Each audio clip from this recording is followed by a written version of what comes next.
नमस्कार दोस्तों, अभी तक तो आपने यह सुन ही लिया होगा कि तालिबान का अफगानिस्तान पर कब्जा हो चुका है। जी हाँ, एक आतंकी संगठन का एक मुल्क पर कब्जा हो गया है। सुनने में यह बात कितनी भी अजीब लगे, पर सच्चाई यही है। पर आखिर यह कैसे मुमकिन है कि कुछ हजार लड़ाकों से पूरा एक मुल्क जिसकी जनसंख्या 3,80,00,000 है, वहां की चुनी हुई सरकार और 1,95,000 से ज्यादा सैनिक घुटने टेक दे। लेकिन यह सच है।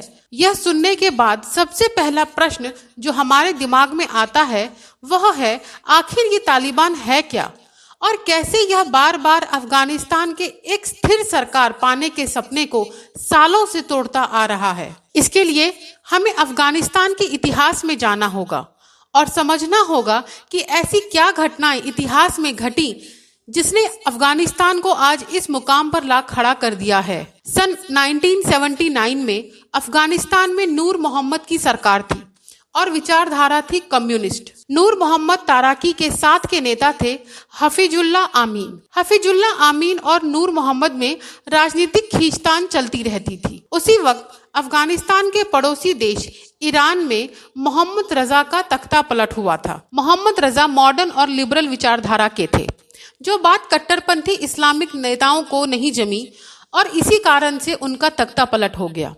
इस घटना से प्रभावित होकर हफीजुल्ला आमीन को भी सत्ता खोने का डर पैदा हो गया और अपनी सत्ता बचाए रखने के लिए उन्होंने अपीजमेंट पॉलिटिक्स शुरू की, जिसके अंतर्गत उन्होंने कट्टरपंथी इस्लामिक नेताओं को अपने साथ लाने की कोशिश शुरू की और कम्युनिस्ट विचारधारा से दूर होकर एक बीच का रास्ता निकालने लगे। लेकिन यह बात सोवियत संघ को नागवार गुजरी। सोवियत संघ किसी भी कीमत पर कम्युनिस्ट विचारधारा को दूसरे पायदान पर नहीं देखना चाहता था। यह वही समय था जब विश्व पटल पर अमेरिका और सोवियत संघ के बीच कोल्ड वॉर चल रही थी। दिसंबर 1979 को ही सोवियत संघ की सेना अफगानिस्तान आती है और हफीजुल्ला का तख्ता पलटकर बाबरक करमल को राष्ट्रपति बनाया जाता है। बाबरक एक नया संविधान लाते हैं जिसके अंतर्गत सिंगल पार्टी सिस्टम को हटा मल्टी पार्टी सिस्टम और राइट टू स्पीच जैसी लिबरल सोच को जगह मिलती है। लेकिन यह बात सोवियत संघ के विरोधी अमेरिका को कतई हजम नहीं होती। पहले ही सोवियत संघ अमेरिका को वियतनाम और इथियोपिया जैसे दो बड़े घाव दे चुका था। इस ऑपरेशन के अंदर अमेरिका ने मुजाहिदीनों को लेटेस्ट हथियार जैसे एंटी एयरक्राफ्ट मिसाइल और अथाह पैसा देना शुरू किया। सोवियत संघ से बदला लेने के लिए अमेरिका ने अमेरिकी इंटेलिजेंस इतिहास का सबसे बड़ा ऑपरेशन साइक्लोन शुरू किया, जिसका बजट $5,00,000 से ज्यादा था, जिससे अफगानिस्तान में उथल पुथल मचाई जा सके। सन 1988 अफगानिस्तान के लिए एक नया सवेरा लेकर आया। राष्ट्रपति मोहम्मद नजीबुल ने पाकिस्तान के साथ जिनेवा अकॉर्ड साइन किया, जिसके अंतर्गत पाकिस्तान और अफगानिस्तान एक दूसरे के आंतरिक मामलों में दखल नहीं देंगे। इसी के साथ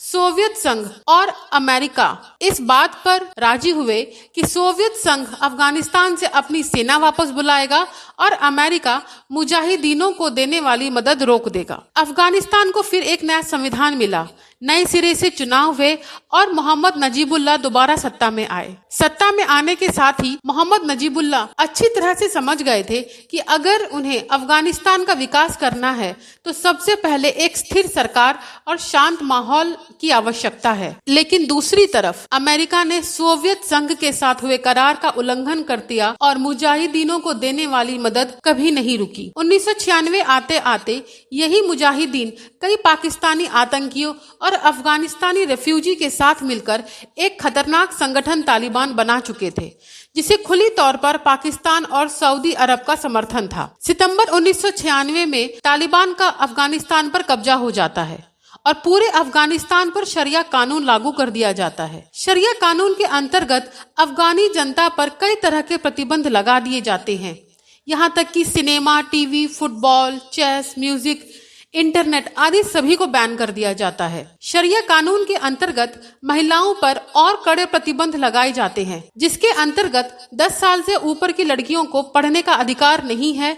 इसी के साथ कोई महिला घर से अकेले नहीं जा सकती। घर से बाहर जाने के लिए महिला के साथ किसी पुरुष संबंधी का होना आवश्यक था। छोटी छोटी बातों पर शरिया कानून के अंतर्गत लोगों को खौफनाक यातनाएं दिए जाने लगी। यहाँ तक कि कई बार महिलाओं को सिर्फ इसलिए मौत की सजा दी गई कि चलते वक्त बुरखे में से उनकी चप्पल दिखाई दी। 11 सितंबर 2001 को आतंकी संगठन अल-कायदा ने अमेरिका पर बड़ा हमला किया और अमेरिका हर हाल पर अपने ऊपर हुए इस आतंकवादी हमले का बदला लेना चाहता था। अल-कायदा का सरगना और 9/11 का mastermind Osama bin Laden Afghanistan में छुपा था, जहां उसे तालिबानी सरकार का पूरा समर्थन था। इसी बीच अफगानिस्तान में एक ऐसा संगठन भी मजबूत हो रहा था जो तालिबान के खिलाफ लड़ रहा था। इसका नाम था नॉर्दर्न अलायंस। अपने ऊपर हुए आतंकी हमले का बदला लेने के लिए अमेरिका ने अपनी सेना अफगानिस्तान भेजी, जहां नॉर्दर्न अलायंस के साथ मिलकर काफी हद तक अमेरिका ने तालिबान का सफाया कर दिया। 2003 में अफगानिस्तान में फिर से चुनाव हुए और हामिद करजई वहां के राष्ट्रपति बने। अफगानिस्तान में फिर एक नया संविधान आया और 2003 में ही भारत ने भी अफगानिस्तान से अपने रिश्ते मजबूत करने शुरू किए। भारत ने अफगानिस्तान में $3 मिलियन का इन्वेस्टमेंट किया, लेकिन अमेरिका और अफगानिस्तान की लगातार कोशिशों के बाद भी तालिबान का पूरी तरह से खात्मा न हो सका। 2013 में अमेरिका ने अफगानिस्तान में स्थिरता के लिए तालिबान से बातचीत शुरू। सन 2020 में अमेरिकी राष्ट्रपति डोनाल्ड ट्रंप ने एक बयान में कहा कि अब अमेरिका अफगानिस्तान से अपनी आर्मी को वापस बुलाना चाहता है और यह पेशकश अमेरिकी लिहाज से जायज भी थी, क्योंकि अमेरिकी सरकार पर अमेरिकी जनता का खासा दबाव था। अमेरिका अफगानिस्तान में $60 लाख करोड़ खर्च कर चुका था। इसी के साथ तालिबान लड़ाकों के साथ लड़ते हुए 2000 से ज्यादा अमेरिकी सैनिक अपनी जान गंवा चुके थे। अगस्त 2021 में अमेरिकी राष्ट्रपति जो बाइडेन ऐलान करते हैं कि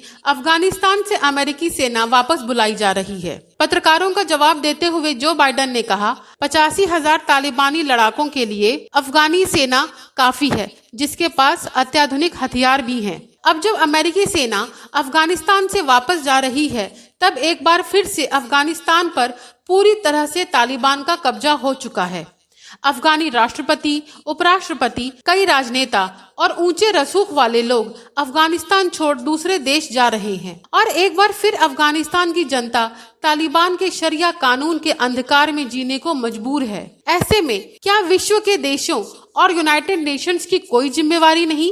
क्या भारत को अफगानिस्तान का साथ देना चाहिए? इस पूरे मामले पर भारत को क्या रुख अपनाना चाहिए? अपना जवाब कमेंट बॉक्स में जरूर दें। धन्यवाद। सब्सक्राइब करें हमारे YouTube चैनल को और बेल आइकन को दबाएं ताकि हर वीडियो सबसे पहले देख पाएं। आप हमें Facebook और Twitter पर भी फॉलो कर सकते हैं। वीडियो देखने के लिए धन्यवाद।